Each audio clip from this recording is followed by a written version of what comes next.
নির্বাচনী প্রচারের অংশ হিসেবে ঠাকুরগাঁও ১ আসনের গড়িয়া ইউনিয়ন চণ্ডীপুর বাজারে পথসভায় অংশ নেবেন বিএনপি মহাসচিব মির্জা ফখরুল ইসলাম আলমগীর। সেখানে আছেন আমাদের সহকর্মী সবুজ মাহমুদ, যুক্ত হব তার সাথে।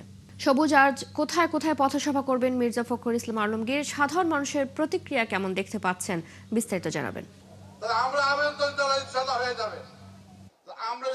চৈতি, বিএনপি মহাসচিব মির্জা ফখরুল ইসলাম আলমগীর ঠাকুরগাঁও ১ আসনের দুটি ইউনিয়নে আজকে তার নির্বাচনী পথসভা এবং গণসংযোগ চালাবেন। এবং আজ শুরুতেই যে গড়িয়া ইউনিয়ন, সেই গড়িয়া ইউনিয়নে কিন্তু উনি আজকে যে চণ্ডীপুর যে স্কুলটা আছে সেই স্কুলের মাঠে উনি আজকে তার প্রচারণা কার্যক্রম শুরু করবেন। এবং এই যে চণ্ডীপুর যে ইউনিয়নটা আছে, দুঃখিত, গড়িয়া যে ইউনিয়নটি আছে, এই ইউনিয়নে কিন্তু ২৮,০০০ ভোটার, এবং ২৮,০০০ ভোটারের মধ্যে নারী পুরুষের ভোট কিন্তু সমান।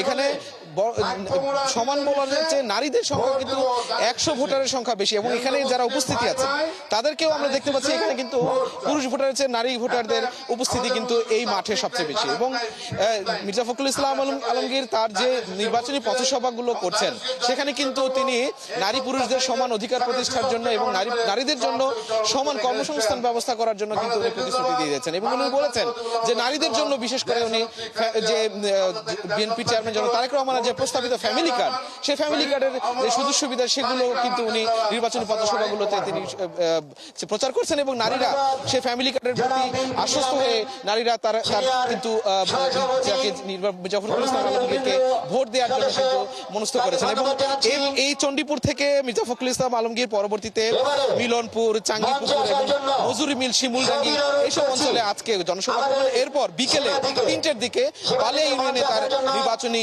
পথসভা আছে সেগুলো চালিয়ে যাবেন, এবং সন্ধ্যা ৭:৩০ নাগাদ পূর্ব নির্ধারিত যে কার্যক্রম, সেই কার্যক্রম অনুযায়ী নির্বাচনী প্রচারণা চালাবেন। এই ছিল ঠাকুরগাঁও ১ আসন থেকে মির্জা ফখরুল ইসলাম আলমগীরের নির্বাচনী প্রচারণার সবশেষ কথা। সবুজ, আপনাকে ধন্যবাদ। আপনি আছেন সেখানে, নিশ্চয়ই মির্জা ফখরুল ইসলাম আলমগীর যখন এসে কথা বলা শুরু করবেন আমরা আবারও আপনার মাধ্যমে যুক্ত হব।